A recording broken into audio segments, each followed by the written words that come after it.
it's been a while since I've done a video, mainly because life has been really busy, and well, I decided to take on another project, but this time I'm going to share it with friends.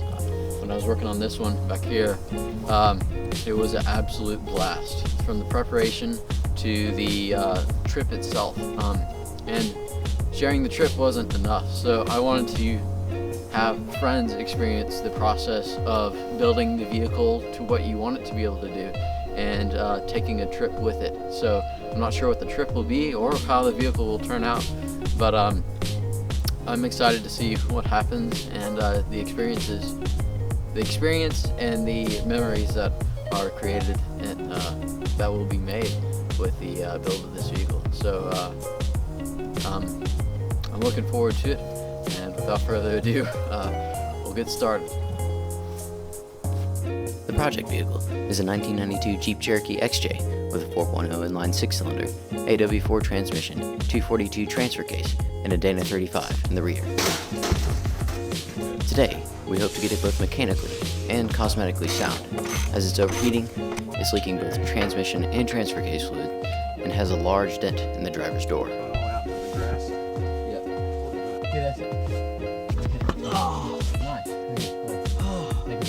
Yep. I think the exhaust shows up today.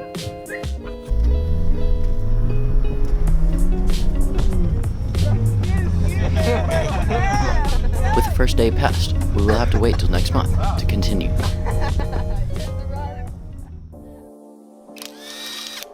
Due to the Dana 35's reputation of breaking axles, we are swapping it out with a Ford 8.8 out of a 98 Ford Explorer. It has disc brakes and already has the same gear ratio as the Dana 30 in the front of the Jeep. Peter and Tony are swapping out the cracked exhaust manifold with a stainless steel header, while John and Steven are preparing the axle to be swapped in. Having a good time, Tony? No. No, I'm not.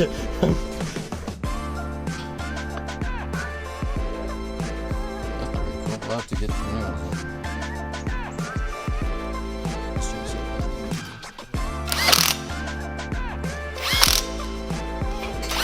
Peter and Tony hanging out down here.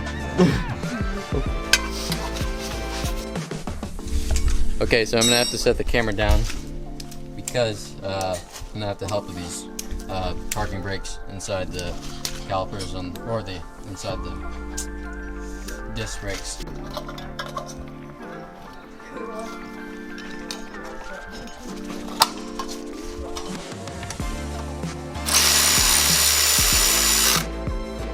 Probably.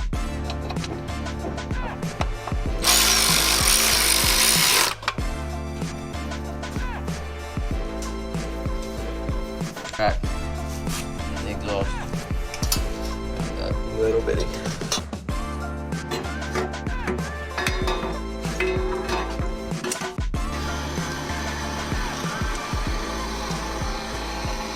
Try not to round off the brake line.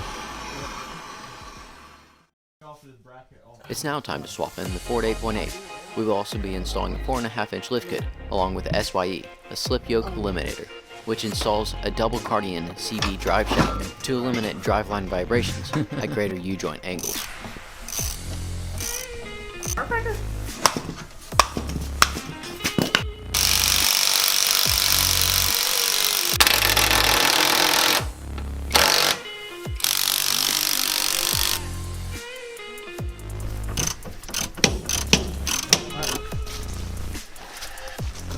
Okay. I'm going to explain this to the camera, but the reason why we're zip tying the brackets on is so that we can just mount the axle and get it tight and center it on the leaf springs into the vehicle, and then we're going to get the pinion angle roughly close so that we can measure to cut for the slip yoke eliminator and the drive shaft. And then once we have a drive shaft, we can set the pinion angle to the drive shaft. Okay.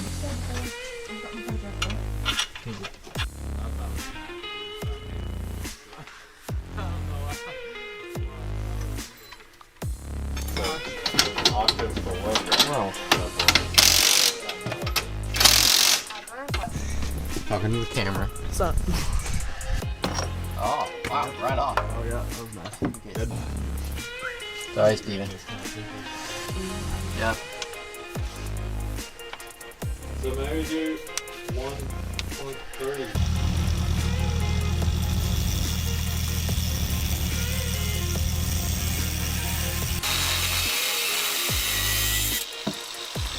Let's go!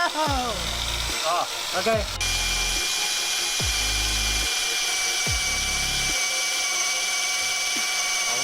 You said the bit. So.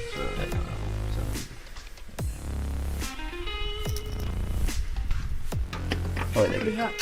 Oh, well, okay. You can ratchet it. Oh yeah. Put the top one before you get on TV. Okay. The Jeep cannot sit on the porch for an extended period of time, per my mom's wishes, so I must tidy it up in order to get it off. So we're about a 1/4 inch off to the right, then the left with the axle. So I'm just gonna bump it over and set the angle so that it's all centered to it.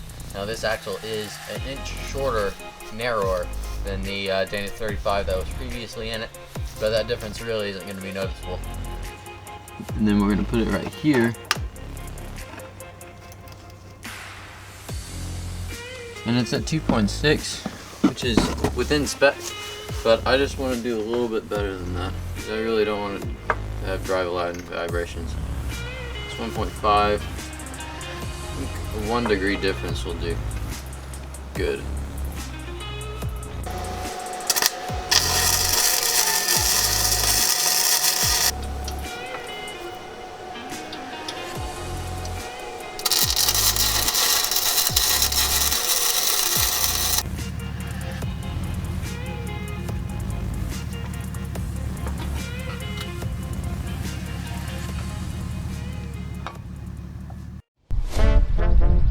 It's now time to finish what we had started.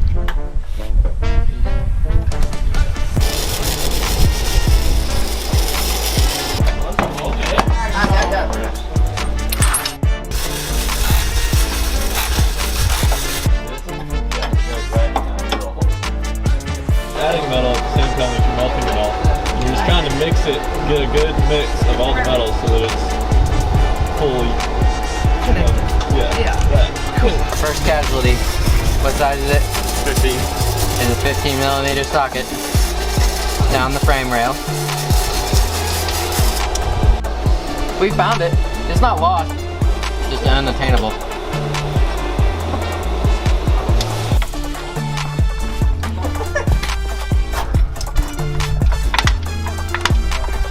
Bump it in or whatever we do. Alright, there you go.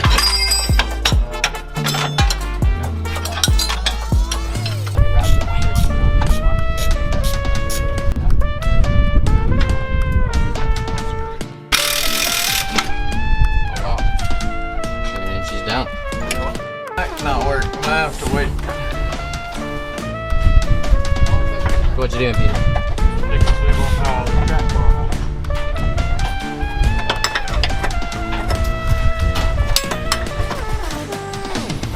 John's got the sausage going.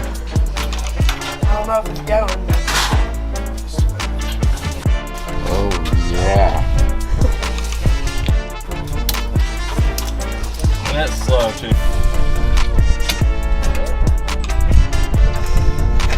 Redneck engineer.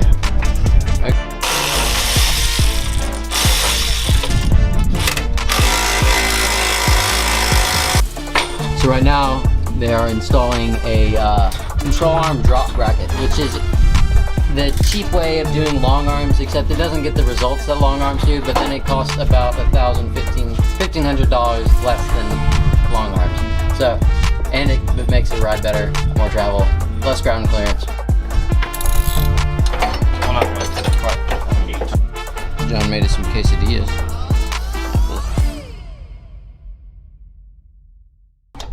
Steven is installing a $40 parking brake kit off of eBay. It is fitting perfectly.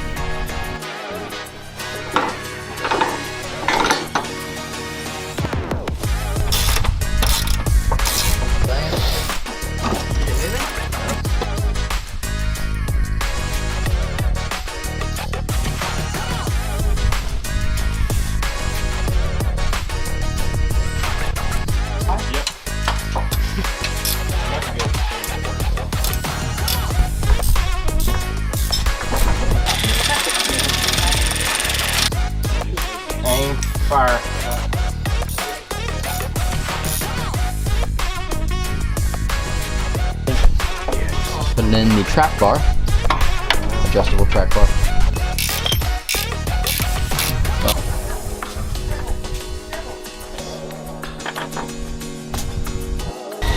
Now what are you doing, Steven? I'm gonna replace the brake master cylinder.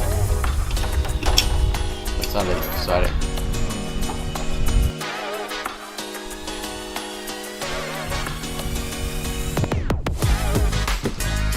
All the way to the floor.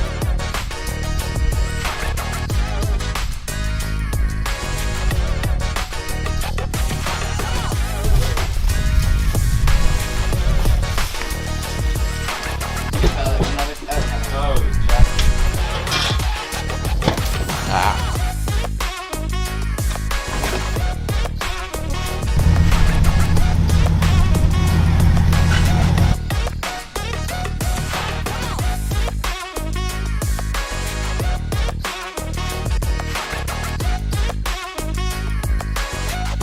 Working with friends is always a blast. Maybe they learn something, probably not, but we'll try it again next month.